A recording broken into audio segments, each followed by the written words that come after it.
Hello and welcome to another amazing episode of The Gist Show with your super amazing host, Unjara Njama. And like you know, on The Gist Show, anything can happen. But most importantly, we serve you with all of the juiciest details as to the hot. On today's episode, we are asking you, will you be involved with somebody that has a different religious orientation from yourself? Don't go anywhere. I'll be right back with the gist.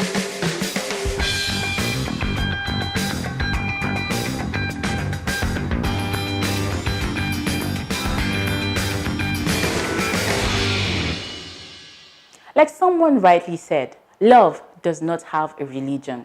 Now, the big question then is, why is there so much fuss when it comes to religious expression? Now, it is so bad that even people of the same religious belief but different denomination, for instance, those of the white garment folk, another thing is those that go or believe in certain form of worship that is strange or alien to us. Why do we perceive them in a certain manner as though, well, so the question we are asking you today is, will you be willing to get involved with them, date them, marry them, build a future with them? Like I began this series, love does not have a religion. But we find out that most people, most relationships, and most marriages never happen or might never even happen just because of our different religious beliefs and expression.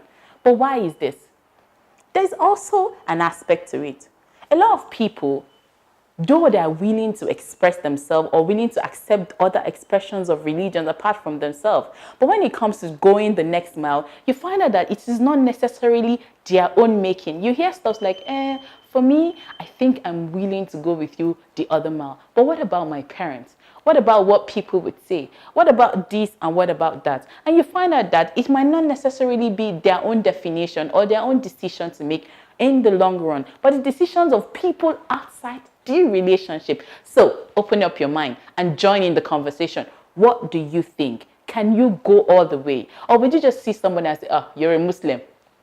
No love, can't work, not happening. Or no, even if you're not a Muslim, you're a Christian just like me, but I attend a certain church and you attend another church. Trust me, I personally have been, in this situation a lot of times.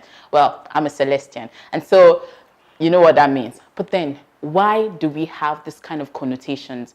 Are they necessarily? Do they define our love patterns? Do they encourage our love expressions? Are they going to affect us in the long run? Will it determine how much or how good or how the quality of somebody's love for you would be? Or are you just trying to please every other person in your relationship? These are the questions we want to ask you, and these are the answers I want you to bring to me. What really should be the expression of love? Should religion really, really do matter? Or is it just something that you can just play with and fickle it away? In ending, we asked you the question, will you be open to get involved with somebody of a different religious expression or orientation as yourself?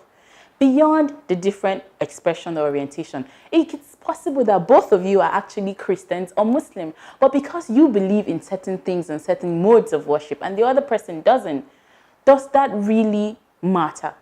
This is the question we're asking you today. And of course, we encourage you to join in the conversation. Remember, this is a no judgment zone. We're not trying to cast aspersion on any particular religion, sect, or whatever. We're just trying to open up our minds and open up our thoughts towards this kind of things. And most of the time, you find out that people have lost great and amazing relationships that could have created something amazing and wonderful just because of this kind of topic. So I'll be expecting to hear from you. Until I come your way next time, stay inspired. Bye.